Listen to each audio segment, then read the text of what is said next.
नमस्कार, जन उत्तराखंड बुलेटिन में आप सभी दर्शकों का हार्दिक स्वागत है और आपके साथ मैं जुड़ी हुई लिजा खबरों पर बात करेंगे, लेकिन उससे पहले एक नजर हेडलाइंस पर।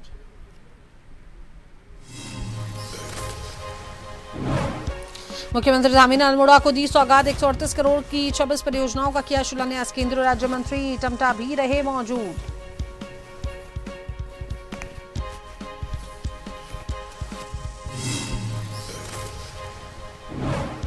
उत्तराखंड में बढ़ती वन अग्नि की घटनाओं को लेकर मंथन। वन मंत्री उनियाल ने बढ़ती घटनाओं के गिनाए कारण, कहा वीडियो बनाने के बजाय बुझाने का करे प्रयास।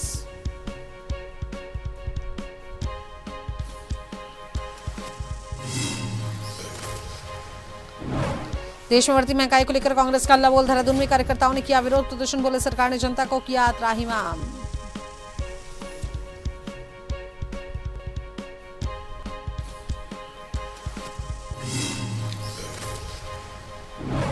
चक्राता के जंगलों में भीषण आग। देखते ही देखते विकराल रूप। इलाके में छाया धुएं का गुबार। स्थानीय लोगों ने आग पर काबू पाने की कोशिश।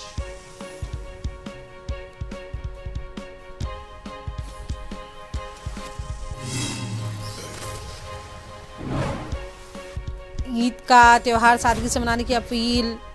उत्तराखंड वक्फ बोर्ड अध्यक्ष शम्स ने कहा माहौल खराब न करें, प्रतिबंधित जानवरों की ना करें कुर्बानी।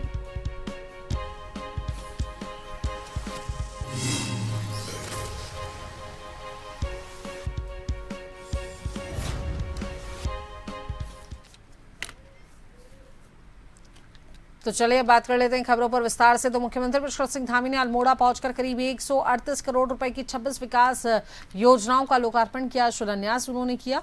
सोबन सिंह जीना विश्वविद्यालय में आयोजित कार्यक्रम में मुख्यमंत्री ने 112.13 करोड़ की 17 योजनाओं का लोकार्पण और 25.97 करोड़ की 9 योजनाओं का शिलान्यास किया। मुख्यमंत्री ने कहा कि सरकार का लक्ष्य विकास का लाभ अंतिम व्यक्ति तक पहुंचाना है। उन्होंने कहा कि सड़क, स्वास्थ्य, शिक्षा, पेयजल और ग्रामीण विकास से जुड़ी योजनाओं को तेजी से आगे बढ़ाया जा रहा है। इस दौरान केंद्रीय राज्य मंत्री अजय टम्टा समेत कई जनप्रतिनिधि एवं अधिकारी मौजूद रहे।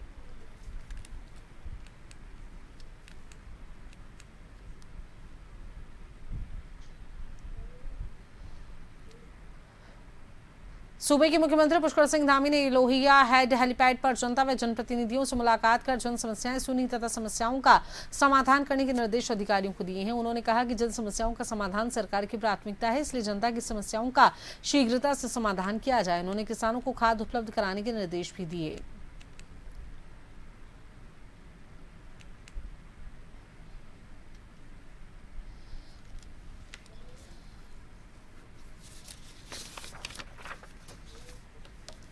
अल्मोड़ा के उदय शंकर नृत्य एवं संगीत अकादमी में राज्य स्तरीय एसडीजी अचीवर्स अवार्ड समारोह का आयोजन किया गया, जिसमें मुख्यमंत्री पुष्कर सिंह धामी मुख्य अतिथि के रूप में शिरकत करने पहुंचे। कार्यक्रम में मुख्यमंत्री ने विभिन्न क्षेत्रों में उत्कृष्ट कार्य करने वाले 32 संगठनों, व्यक्तियों और समूहों को सम्मानित किया। साथ ही जिला स्तरीय एसडीजी रैंकिंग में बेहतर प्रदर्शन करने वाले जनपदों को भी पुरस्कृत किया गया। मुख्यमंत्री ने कहा कि नीति आयोग की ताजा एसडीजी रैंकिंग में उत्तराखंड ने देश में पहला स्थान हासिल किया है, जो राज्य के सामूहिक प्रयासों और विकास परक नीतियों का परिणाम है। उन्होंने कहा कि प्रधानमंत्री नरेंद्र मोदी के नेतृत्व में राज्य सरकार वर्ष 2030 तक सतत विकास लक्ष्यों को हासिल करने के लिए लगातार कार्य कर रही है। कार्यक्रम में केंद्रीय राज्य मंत्री अजय टम्टा सहित जनप्रतिनिधि, अधिकारी और आमजन मौके पर मौजूद रहे।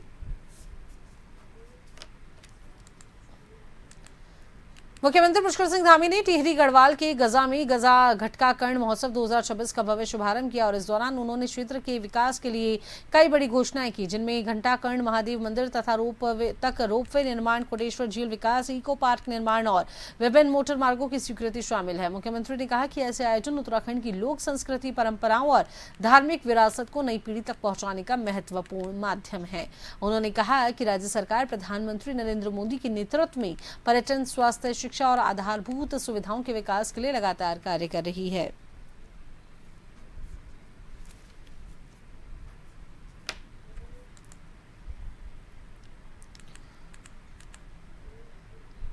मुख्यमंत्री पुष्कर सिंह धामी अल्मोड़ा दौरे पर हैं, जहां उन्होंने सोबन सिंह जीना विश्वविद्यालय को सौगात दी। सीएम धामी ने यूनिवर्सिटी के नवनिर्मित प्रशासनिक भवन और कुलपति आवास का लोकार्पण किया। इस दौरान कार्यक्रम में स्थानीय जनप्रतिनिधि, विश्वविद्यालय स्टाफ सहित कई गणमान्य लोग मौजूद रहे।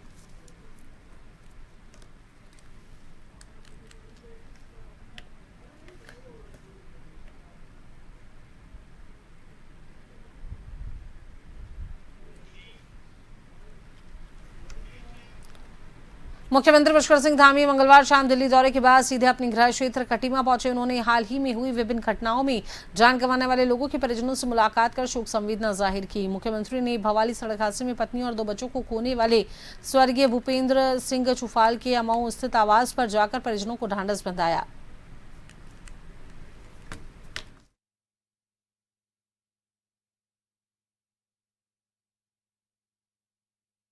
उत्तराखंड बीजेपी के प्रदेश अध्यक्ष महेंद्र भट्ट ने एसआईआर को लेकर सुप्रीम कोर्ट के फैसले का स्वागत किया है। भट्ट ने कहा कि सुप्रीम कोर्ट का निर्णय लोकतांत्रिक व्यवस्था और चुनावी प्रक्रिया की पारदर्शिता को मजबूत करने वाला है। एसआईआर को विषय को लेकर कोर्ट में गए थे, लेकिन मुझे खुशी है कि आप कोर्ट ने भारत निर्वाचन आयोग को यह अधिकार के रूप में अपनी सहमति दी है कि भारत निर्वाचन आयोग को एसआईआर कराने का पूरा अधिकार है और देश की मतदाता सूची संशोधित हो, ये देश भर का नागरिक अधिकार करता है। और उत्तराखंड के अंदर भी बहुत जल्दी एसआईआर का विधिवत रूप से काम प्रारंभ होगा। हम एक दल के कार्यकर्ता होने के नाते हम उसमें पूरी तरह सहयोग करेंगे। भाजपा के राष्ट्रीय अध्यक्ष के प्रस्तावित उत्तराखंड दौरे को लेकर प्रदेश में राजनीतिक माहौल गरमाने लगा है। भाजपा नेताओं का कहना है कि दौरे से कार्यकर्ताओं में उत्साह बढ़ा है और आगामी 2027 विधानसभा चुनावों को लेकर संगठन पहले से ज्यादा सक्रिय दिखाई दे रहा है। इसी क्रम में भाजपा प्रदेश प्रवक्ता कुंवर जपेंद्र सिंह ने कांग्रेस और राहुल गांधी पर निशाना साधते हुए कहा कि प्रधानमंत्री नरेंद्र मोदी के खिलाफ लगातार दिए जा रहे बयानों से जनता कांग्रेस से दूरी बना रही है।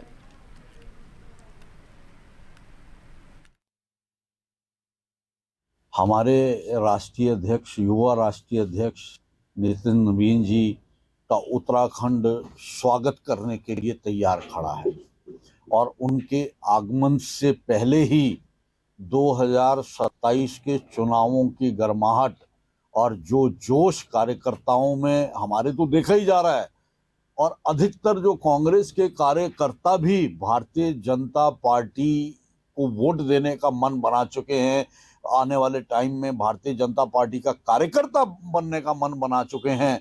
तो अब ये तो कांग्रेस के राहुल जी को सोचना होगा कि अगर आप इतना ही मोदी जी का अपमान करने की तरफ बढ़ेंगे, अपने देश के प्रधानमंत्री जी के लिए अपशब्द बोलेंगे और अपने जो आपकी कार्यशीलता है उसका परिचय देंगे, तो निश्चित तौर पर उत्तराखंड का जनमानस तो आपको कबूलने वाला है नहीं। हाँ, आपके 10, 15, 20 नेता उत्तराखंड में जरूर हैं जो आपको सिर माथे पे बिठाने का काम करेंगे। उत्तराखंड हाईकोर्ट ने नैनीताल के फ्लैट्स मैदान में ईद उल अजहा की नमाज अदा करने की अनुमति दे दी है। न्यायमूर्ति पंकज पुरोहित की एकल पीठ ने मामले की सुनवाई के बाद प्रशासन, पुलिस और कमेटी को कानून व्यवस्था एवं ट्रैफिक व्यवस्था बनाए रखने के निर्देश दिए हैं। मामला अंजुमन इस्लामिया कमेटी द्वारा दायर याचिका से जुड़ा है। याचिका में कहा गया था कि पिछले लगभग 100 वर्षों से डीएसए फ्लैट्स मैदान में ईद की नमाज अदा की जाती रही है और इससे कभी भी कानून व्यवस्था की स्थिति उत्पन्न नहीं हुई है। कमेटी ने अदालत से ईद की नमाज के लिए अनुमति देने की मांग की थी। हमारी ये प्रेयर थी कि पिछले 100 सालों से हम यहाँ नमाज पढ़ते लोग चले आ रहे हैं, तो इस साल भी हमको परमिशन दी जाए। 25 तारीख को हमने पीस की पार्टी थाने में हुई थी जिसमें एसडीएम, एसपी सब मौजूद थे। उन्होंने कहा आप डीएसए से परमिशन लाइए। डीएसए के पास गए, डीएसए ने हमको सेक्रेटरी ने परमिशन दे दी। सेम डे रात को 9 बजे डीएसए की तरफ से एक लेटर इश्यू होता है कि हमने अपनी परमिशन विड्रॉ कर दी है। उसके बाद हम लोग डीएम के वहाँ गए अगले दिन 26 तारीख को। डीएम को हमने एप्लीकेशन दी, उन्होंने शाम तक हमें कोई जवाब नहीं दिया। मीडिया में खबर आती कि उन्होंने हमारी रिजेक्ट कर दी। फिर हमें मजबूरन होकर ऑनरेबल हाई कोर्ट में आकर अप्रोच करना पड़ा, जिसमें आज ऑनरेबल कोर्ट ने हम सबको परमिशन दे दी है नमाज पढ़ने की। देहरादून के पचवादून क्षेत्र में ईद उल जुहा को लेकर पुलिस प्रशासन पूरी तरीके से अलर्ट मोड में नजर आ रहा है। त्योहार को शांतिपूर्ण और सौहार्दपूर्ण माहौल में संपन्न कराने के लिए सुरक्षा के पुख्ता इंतजाम किए गए हैं। एसपी पंकज गोयरोला ने बताया कि सभी ईदगाहों और मस्जिदों के प्रतिनिधियों के साथ शांति समिति की बैठक पूरी कर ली गई है और साफ निर्देश दिए गए हैं कि इस बार सड़कों पर नमाज अदा करने की अनुमति नहीं होगी। नमाज केवल निर्धारित ईदगाहों और मस्जिदों के भीतर ही पढ़ी जाएगी। कुर्बानी को लेकर भी प्रशासन ने सख्त गाइडलाइंस जारी किए हैं।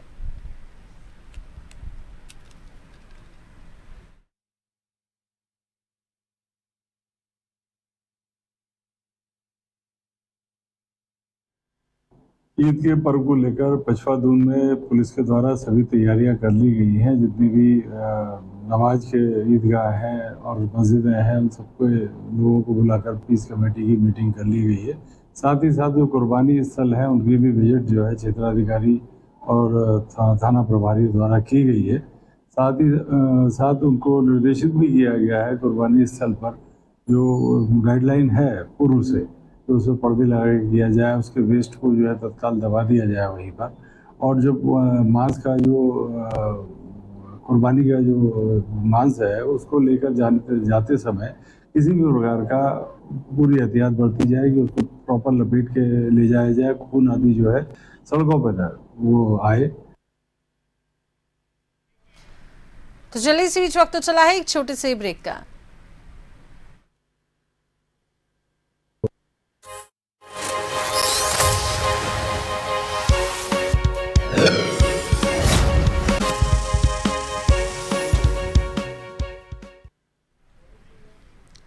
ब्रेक के बाद स्वागत है। खबरों के सिलसिले को आगे बढ़ाएंगे तो गोरखपुर के दिनेशपुर क्षेत्र में हरियाणा पुलिस पर हमले के मामले में पुलिस को बड़ी सफलता हाथ लगी है। आपको बता दें, पुलिस ने बड़ी सफलता हासिल करते हुए ये कार्रवाई की है। पुलिस पर कार चुराकर फरार होने वाले 2 आरोपियों को गिरफ्तार कर लिया गया है, जबकि मुख्य आरोपी अभी भी फरार बताया जा रहा है। जानकारी के अनुसार 8 मई को हरियाणा पुलिस के हांसी थाना की साइबर टीम वांछित आरोपी भारत सिंह को पकड़ने के लिए उदयनगर गाँव पहुंची थी। इस दौरान आरोपियों के भागने की कोशिश में एएसआई प्रेम कुमार पर कार चढ़ा दी।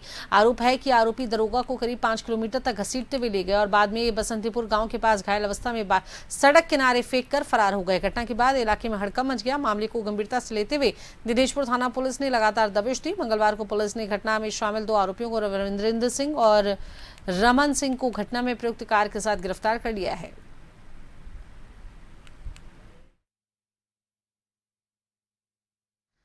सालदा विकासखंड के गंगा कॉम्प्लेक्स में नारी डिजिटल सशक्तिकरण अभियान का शुभारंभ हुआ है। इस अवसर पर महिलाओं को डिजिटल रूप से आत्मनिर्भर बनाने के उद्देश्य से निःशुल्क कंप्यूटर एवं डिजिटल प्रशिक्षण कार्यक्रम शुरू करने की घोषणा की गई। अभियान के तहत न्यायालय, पंचायत, डूंगरी, सरायखेत और चिंतोली क्षेत्र की महिलाओं को निःशुल्क कंप्यूटर शिक्षा दी जाएगी।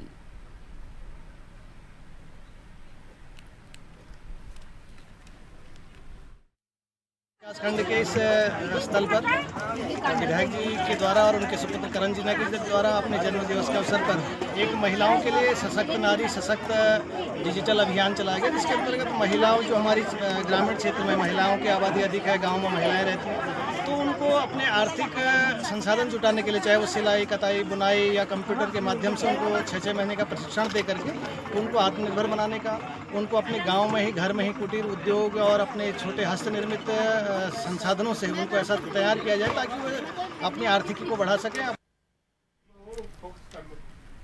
गदरपुर विधानसभा के मतनापुर ग्राम सभा में ग्राम प्रधान पर पट्टे की जमीन को फर्जी तरीके से बेचने का गंभीर आरोप लगा है। ग्रामीणों ने तहसील पहुंचकर एसडीएम को शिकायती पत्र सौंपते हुए मामले की निष्पक्ष जांच और कार्रवाई की मांग की है। पूरा मामला गदरपुर विधानसभा क्षेत्र के मतनापुर ग्राम सभा का बताया जा रहा है, जहां ग्रामीणों ने ग्राम प्रधान अवतार सिंह पर पट्टे की भूमि को फर्जी तरीके से बेचकर सरकारी राजस्व को नुकसान पहुंचाने का आरोप लगाया है।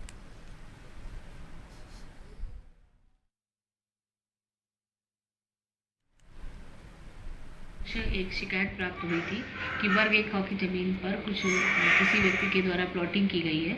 मैंने उस पर स्वयं मौका निरीक्षण किया था और मौके पर वर्तमान में प्लॉटिंग की कोई स्थिति नहीं मिली थी, लेकिन जो पट्टे की ज़मीन है उस पर कुछ आवास बने हुए थे लोगों के, तो जिसमें जब जांच की गई तो ये संज्ञान में आया है कि उस जो पट्टा धारक है उसके द्वारा कुछ भूमि को सेल किया गया है कुछ वर्ष पूर्व। तो चूँकि पट्टे की शर्तों का उल्लंघन उसके द्वारा किया गया है, प्रथम दृष्टया इसमें पट्टा निरस्तीकरण की कार्रवाई बनती है, जिसको जिलाधिकारी महोदय के न्यायालय में प्रेषित किया जा रहा है।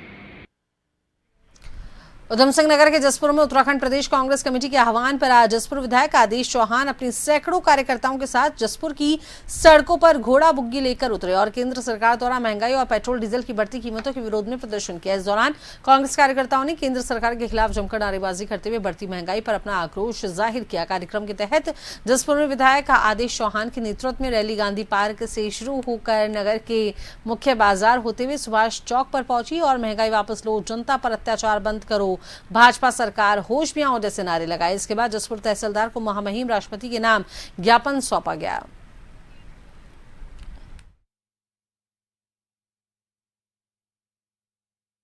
सफर करते थे। आज वो स्थिति बन गई है क्योंकि पेट्रोल डीजल के दाम इतने हो गए, आम आदमी की पहुंच से दूर हो गए। क्योंकि आम आदमी मोटरसाइकिल में इतने रुपए 100 रुपये लीटर का पेट्रोल कैसे डला? 300 रुपये मनरेगा की दिहाड़ी है, क्या 300 रुपये मजदूरी करने वाला व्यक्ति 100 रुपये लीटर का तेल डाल सकता है? तो मजबूरन घोड़ा बुग्गी पे उसे आना पड़ेगा। तो ये सरकार है कि हमारे देश को पीछे ले जानी है, आगे ले जाने का काम करेगी। आज कोई पेपर होता है वो लीक हो जाता है, हर व्यक्ति को लाइन में लगा दिया।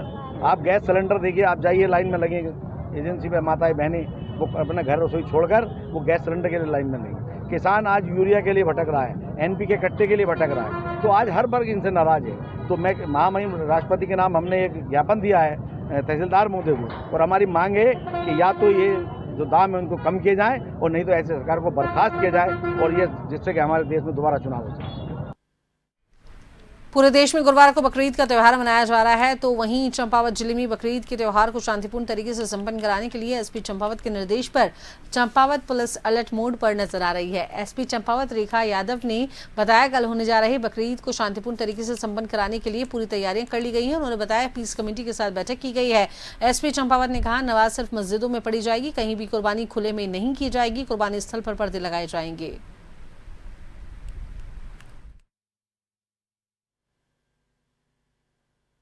हाँ, कल होने वाली ईद उल जुहा को लेकर के इसमें सभी थानाध्यक्षों को हमारे द्वारा निर्देशित किया गया है कि अपने अपने क्षेत्र में शांति व्यवस्था बनाए जाने हेतु पीस कमेटी और सीएलजी की बैठक वो करवा लेंगे।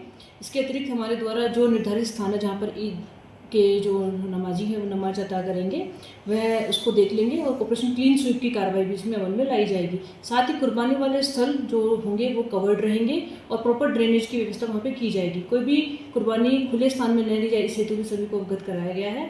साथ ही सभी से अपील की जाती है कि जो भी पर्व है उसको सामाजिक सौहार्द के साथ बनाएं और कोई भी इस प्रकार की घटना करने की मंशा रखने वाले व्यक्ति हैं उनके खिलाफ दंडात्मक कार्रवाई अमल में लाई जाए। रुद्रपुर में बकरीद पर्व को शांतिपूर्ण, व्यवस्थित और न्यायालय के निर्देशों के अनुरूप संपन्न कराने को लेकर नगर निगम सभागार में पुलिस प्रशासन, नगर निगम और अन्य विभागों के अधिकारियों की महत्वपूर्ण बैठक आयोजित की गई। बैठक में तय किया गया कि शहर में केवल 4 पारंपरिक चुनित स्थलों पर ही कुर्बानी की अनुमति होगी। इनमें खेड़ा, आदर्श कॉलोनी, सिरगोटिया और सुभाष कॉलोनी शामिल है। सभी कुर्बानी स्थलों पर ड्रोन के माध्यम से डिजिटल निगरानी की जाएगी।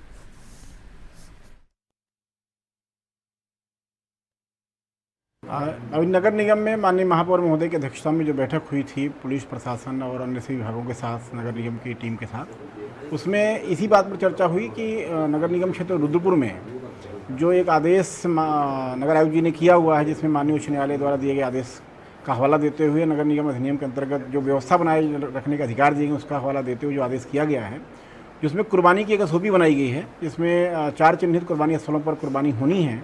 उसमें हर कुर्बानी स्थल पर एक कुर्बानी होनी है और उसको जो एसओपी में अंकित किया गया है, सुझाव अंकित किए गए, निर्देश अंकित किए गए हैं, उसका पालन करते हुए कुर्बानी की जो प्रथा है उसे संपन्न कराई जानी है। इसकी निगरानी के लिए ड्रोन की व्यवस्था भी की गई है, पुलिस ऑफिसर भी लगाए गए हैं। और इस बार जो हमने एसओपी बनाई है उसमें अब ये तय कर दिया है कि किसी भी कुर्बानी स्थल पर 1 से ज़्यादा कुर्बानी अब नहीं होगी और वही सांकेतिक होगी, क्योंकि माननीय उच्च न्यायालय का आदेश है। और वो कुर्बानी भी कमेटी की निगरानी में होगी, डिजिटल निगरानी होगी और कमेटी भी बनेगी। हमने पुलिस प्रशासन से भी इस बात के लिए कहा है कि इसे सुनिश्चित कराया जाए और जो घरों के अंदर अपने बच्चों के सामने कुर्बानी देने की प्रथा है उसको भी इस बार हम रोकने जा रहे हैं। सरकार द्वारा नई राशन कार्ड बनवाने के लिए किए गए बदलाव के बाद अब जनता को भारी परेशानियों का सामना करना पड़ रहा है। हालांकि विभागीय अधिकारियों ने जनता की सहूलियत के लिए कार्यालय के बाहर टेंट के भी बंदोबस्त किए हैं ताकि लोगों को धूप से बचाया जा सके। रुड़की खाद्य आपूर्ति विभाग के अधिकारियों के अनुसार अब नए राशन कार्ड बनवाने के लिए जितने भी यूनिट हों सभी के अलग अलग फोटो के साथ अलग अलग ओटीपी भी भेजे जाएंगे।